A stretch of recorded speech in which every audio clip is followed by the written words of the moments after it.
We are live. It is the Freight Coach Podcast, the top podcast in transportation, coming to you guys every single weekday, 8:30 a.m. Pacific, 10:30 Central, to break down some industry headlines. But most importantly, you guys provide some actual insight into what you can do with all of this information.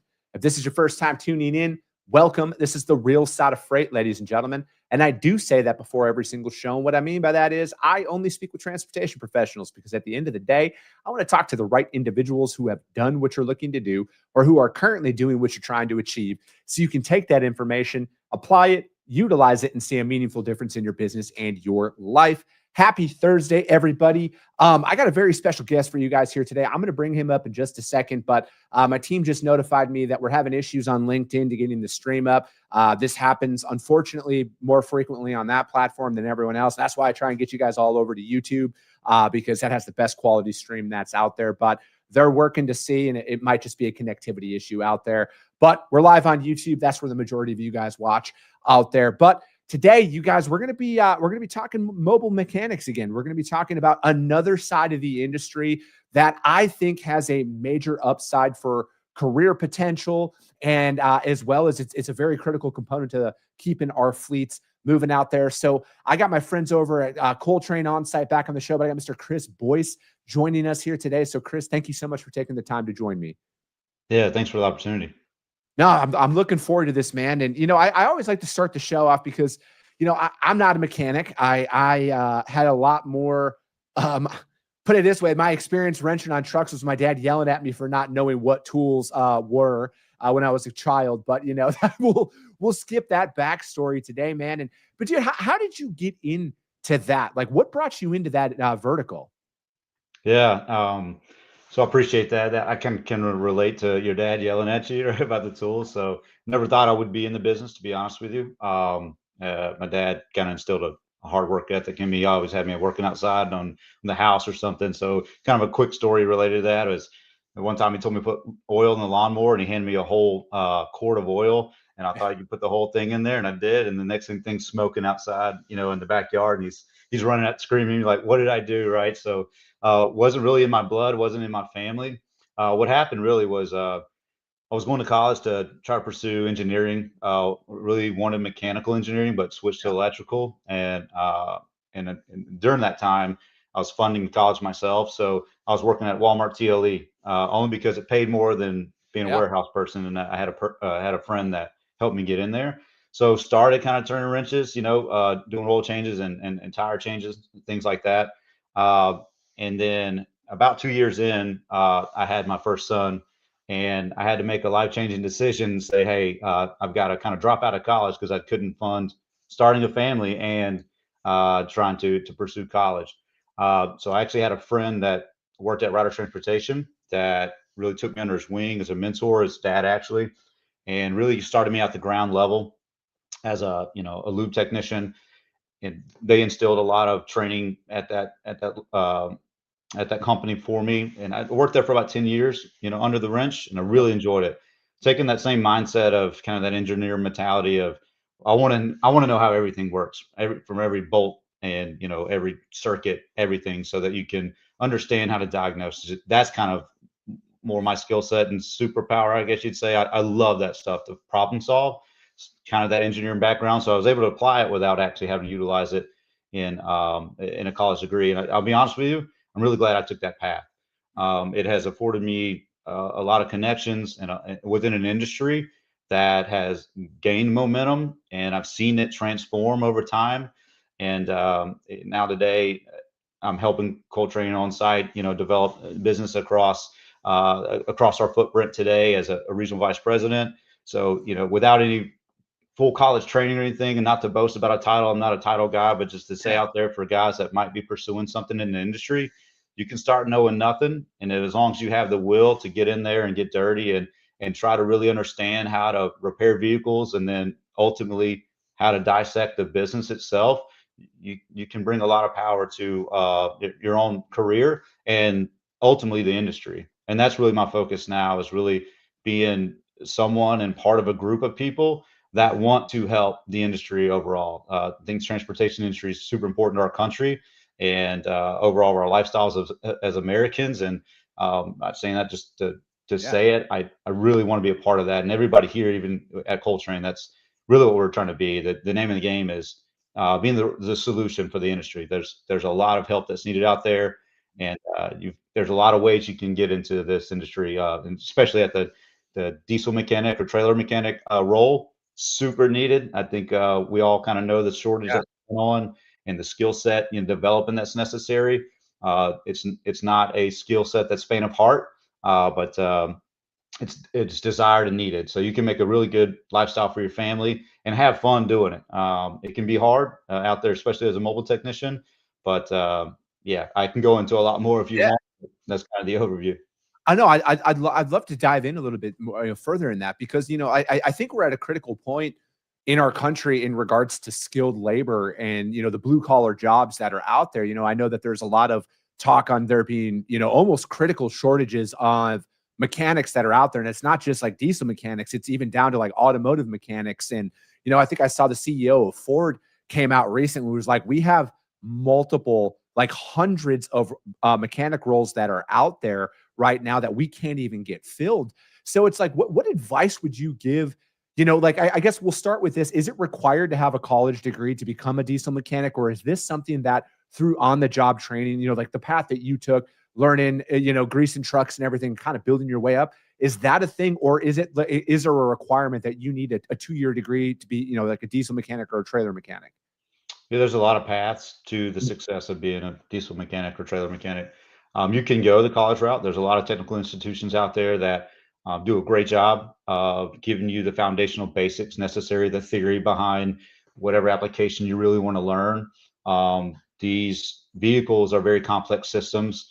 They have multiple systems on them. Obviously, you're not just dealing with an engine. Within an engine, you're dealing with fuel systems and oil systems, air systems, exhaust systems, DPFs. I know a lot of people in this industry know what that's all about. Tires, brakes, all that. So there's a lot to learn, but there's a path to get there. So you can go to a technical institute. You can partner yourself with a company that desires entry-level technicians, and you can go ground up.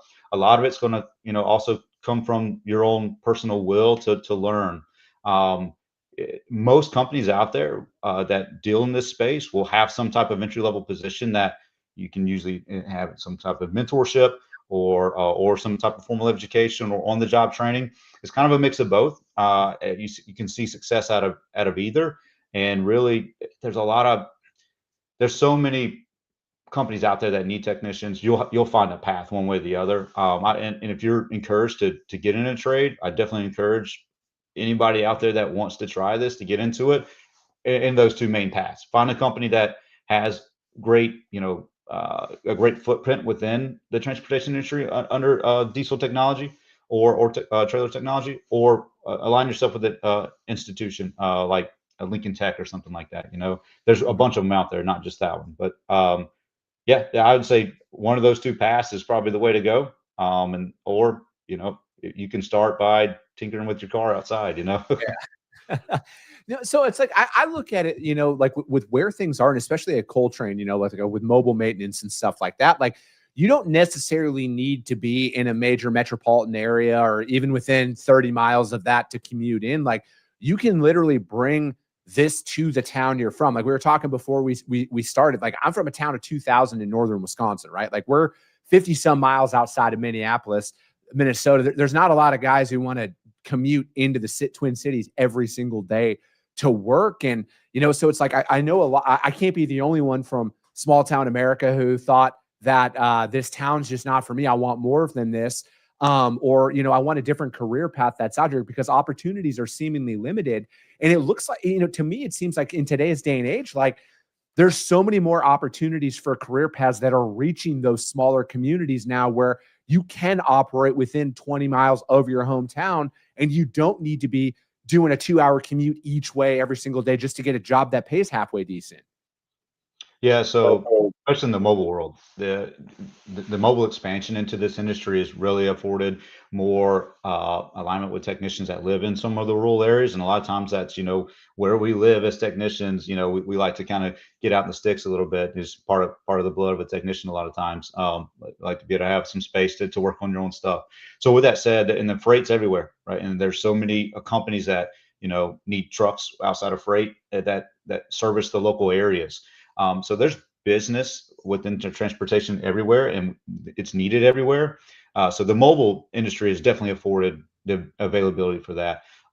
That's our bread and butter here at Coltrain, and we are able to align people that live outside of the main cities to still have enough work in their areas or travel into the area where they're necessary to help customers out. So there's more opportunity, I'd say, today than there was probably 20, 30 years ago, for sure, with the onset of mobile on-site fleet care. Mm-hmm. Is this something that you think it's going to be almost like the requirement now for like, that mobile fleet care that's out there? Because it's like, as a business owner, it's like, why do I want to drive my truck, 20 miles away to the nearest town to get it serviced, when I can have an opportunity like this? Do you think that that's kind of changing the way that most fleets are going to be maintaining their equipment here? Yeah, absolutely. And I think a lot of people already have, gotten on that bandwagon too, because not only just being able to come to you and you're not having to drive, but we can come to you at night and the weekends and really try to optimize your uptime and eliminate downtime for you. And a lot of, reducing the amount of driver downtime or utilization on trying to take something for maintenance, especially around preventative maintenance. I'm sure that anybody that has having to take a vehicle to the shop, but shops are great. I don't want to, Yeah. throw them under the bus, but to do a preventative maintenance is something scheduled, something we can come out and do on site. They don't have to, use that driver to take it somewhere. If they get a good quality of PM, we can go over every follow-up that we find and work with the customer to determine when should we do these follow-ups now, or can they be deferred till next week. And we can have a little bit more personal relationship with somebody when we're coming on your side as well. That's a big piece of this business, the relationship side. You're not just dropping it off to four walls. We're coming in you, and our technicians have a lot of autonomy with the relationship as well. But yeah, to speak to your question, I think it's absolutely the wave of the future for it. I think shops still have the necessary means to do larger jobs, like large engine swaps and large warranty work, and things that you can't do safely out in the field. So they still have their place, but your routine maintenance that we can do about 90% of on your site helps that customer out, maintain their uptime, reduce the downtime, and take some of the worry out of, how am I going to get this done? Who's going to take it? You can run your operation. We like to become partners with our customers and use that word instead of a customer. We want to Yeah. understand how your business works, how your freight works, where your routes work, what is the best times for you. We really, in our business, we try to align the right technician, and proximity is part of that. The skill set's part of that. And also a little bit of vibe check is part of that. Is this person going to have ownership on your lot as well, to make sure that you're successful and get your product to your customers? So, uptime, my dad, yeah, obviously he drove, he always used to say, if my wheels aren't turning, I'm not earning.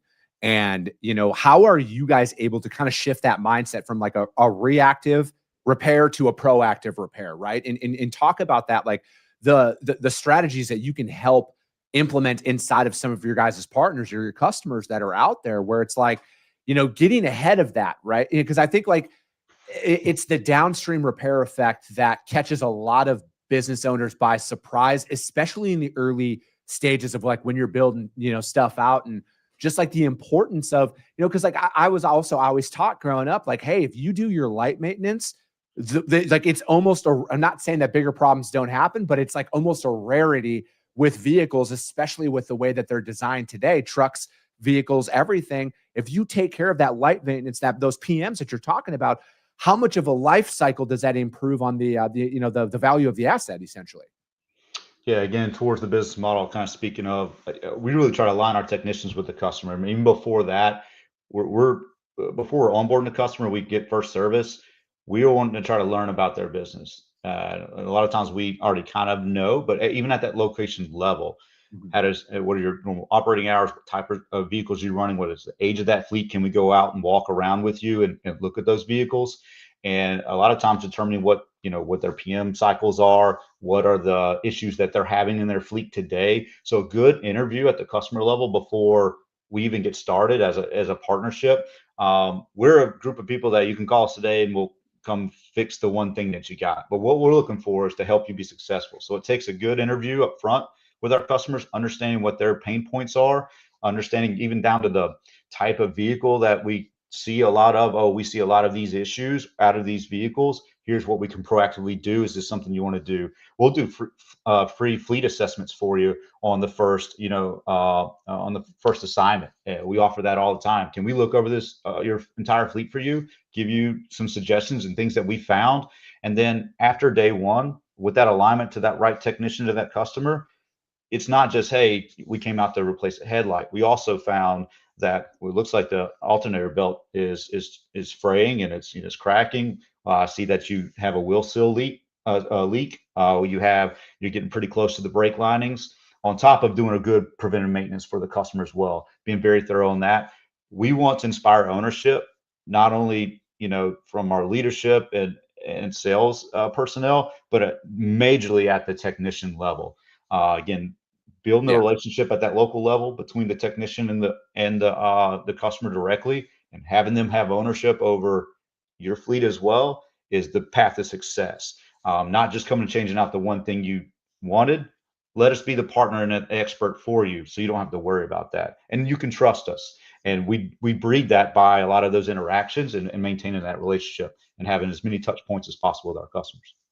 So like, again, obviously maintenance is an expense for a lot of, really anybody who owns any piece of equipment that's out there. But I think a lot of people look at it from like an hourly rate perspective, right? Like I'm not a mechanic, but I would assume that's probably one of the top questions is what's the hourly rate to come out there? How are you guys like really working with your customers to kind of see like the total cost of ownership of like the savings that actually come by having you guys come to them, whether it's, fuel, driver time, driver pay, potential downtime that could come if you guys don't, take that proactive approach to it? Yeah, obviously rate's always a point of interest for a customer. They need to uh, reduce the cost of ownership in those vehicles, and totally understand that as well.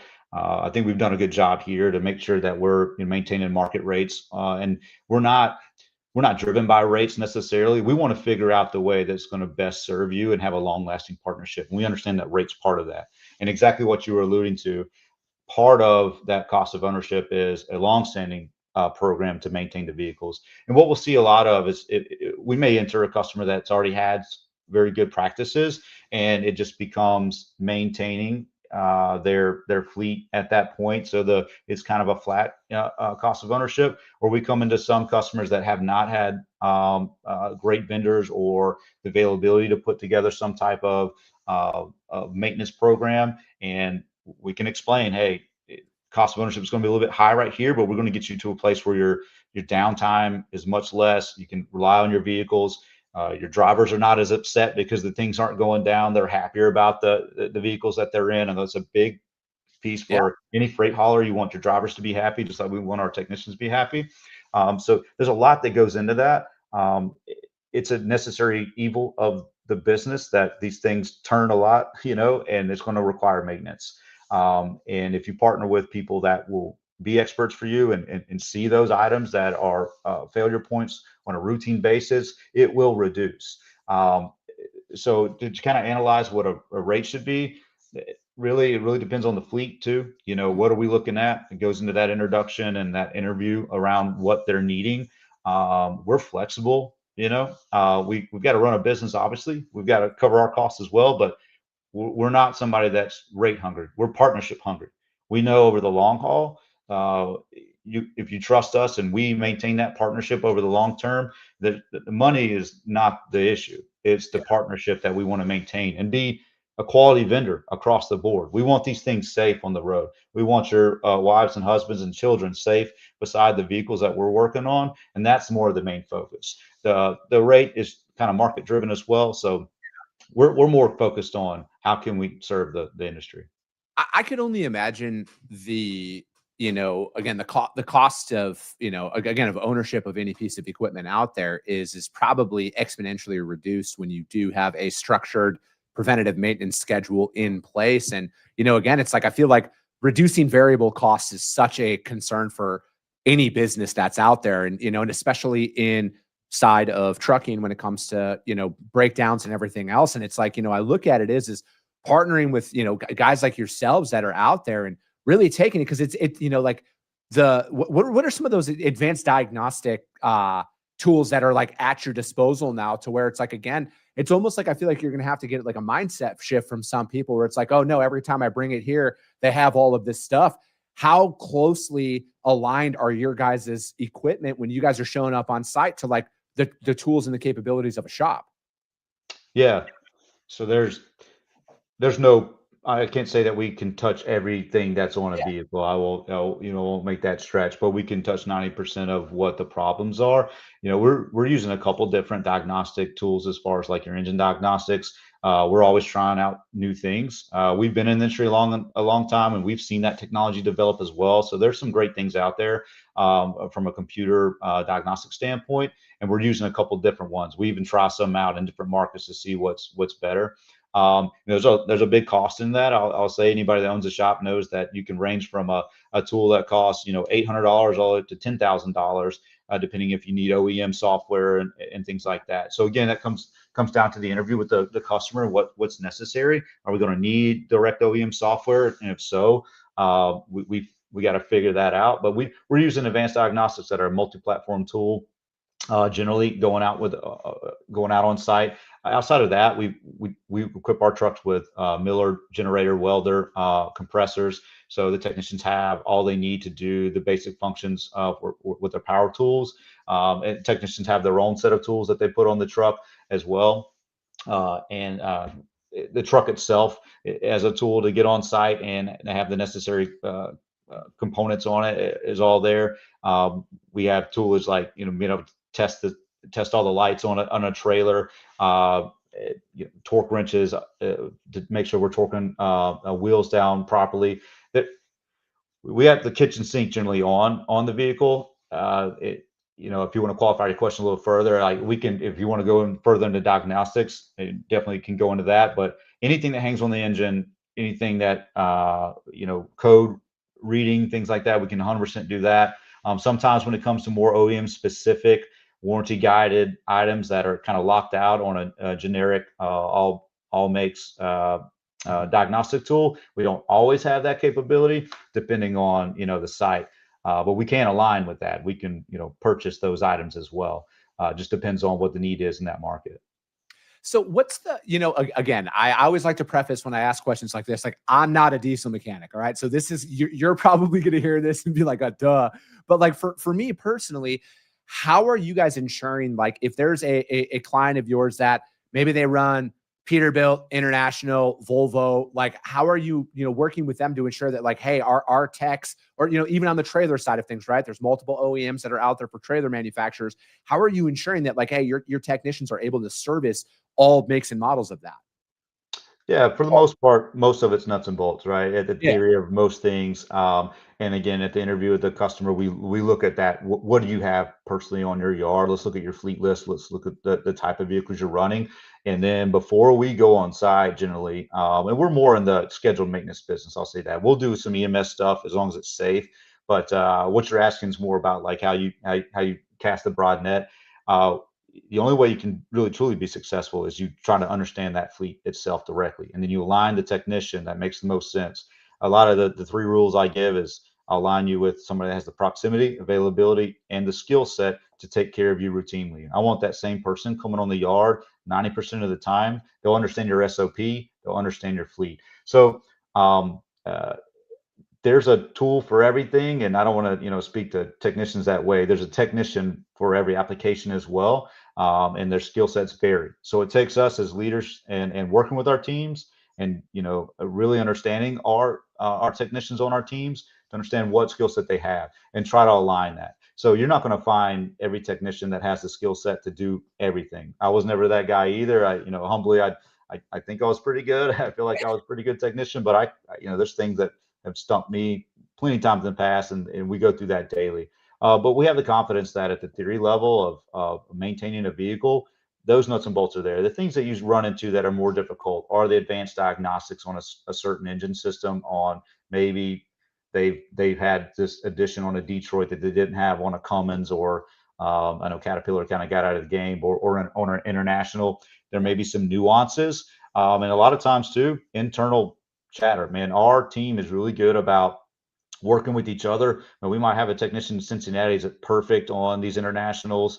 And we call down to Florida and say, hey, what have you run into? We'll use, other means of diagnostics too, trouble trees to run OEM, but even that kind of stuff can get expensive if you have every OEM's platform. So it's industry knowledge too. We don't have technicians that haven't been in the industry, under 10 years really.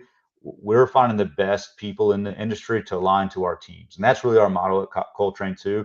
That's the only way you can build a team of greatness, is having great people on your team and relying on their expertise. So a lot of it's based on that as well. We know that they're tried and true people that have been in the industry long enough and have seen enough. So, and they're willing to speak up if, hey, this is beyond my wheelhouse. Let's figure that out together. All of our leadership within our team have grown up like me too, have been in the trenches of with the wrenches. And so there's a lot of expertise, deep industry knowledge. So it's a long way to tell you, like, not that we can solve everything, but we have a lot of experience. We have passed to make sure that we can help a customer out. And if we can't, we'll be honest and we'll help try to defer that to a shop or a vendor that can. Our goal is to make sure that that truck is up and running, that trailer can make its delivery. So.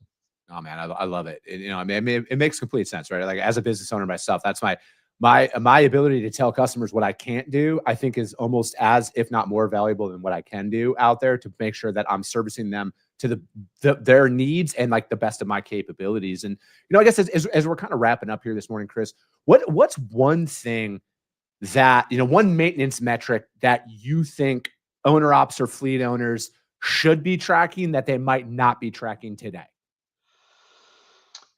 I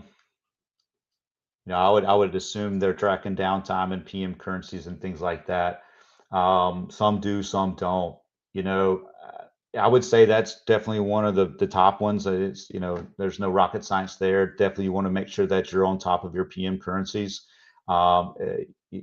And especially on your downtime as well. When I was a manager at Ryder Transportation, after being a technician, that was a big part of what we had to do to be successful. It was kind of ingrained into us that we must maintain a good PM currency because it will reduce downtime, and then the time units down, what the time frame is on that. I wish I could give you some intrinsic detailed response there, but that's really what it comes down to. If you're maintaining your vehicles on a repetitive schedule at the OEM request rates, you're going to have success out of your fleet. There's going to be issues that come up, but as long as you're having enough touch points on your vehicles and finding good partners that you can trust to maintain those vehicles for you is a big win, right? If you know a guy, go call the guy, right? And that's a big part of the success of maintaining your fleet. No, man, it makes sense, right? I think like at the end of the day, it's like having a system is better than not having anything at all when it comes down to it, especially from a preventative maintenance thing. And, again, we want to increase our fleet's up times and keep people moving out there. But Chris, I appreciate your time this morning. Like this, again, I always love talking to guys like you who are on that side of the industry. Because I'm like such a novice when it comes to this stuff. It's like kindergarten all over for me, man. It's just the excitement of just learning a new vertical inside of the industry. So dude, like, how does anybody reach out to you guys? If you guys are hiring techs or anything like that, man, put all that information out there for people to get in touch.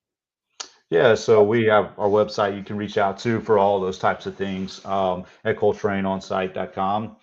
Feel free to go on there and noodle around. You can see kind of our growth path as we grow into each state. You can see, our coverage there and some cool stories too about some of the people that are on our team. But you can also put requests in for, if we want, to partner with us for us to service your fleet. If you want to join our team as a field manager or as a field technician, we're always looking for great people. We want to be the greatest in the industry, so we're always looking for great people and great partners. I would say defer to that coltrainonsite.com and you can connect with us there.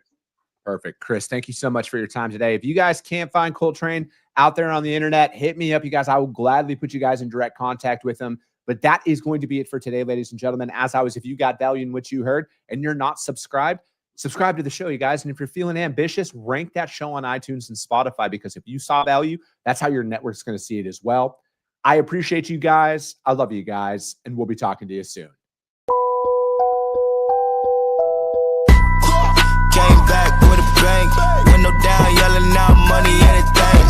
Ayy, ooh, got the foot on the gas, pedal to the metal when I'm getting to the back.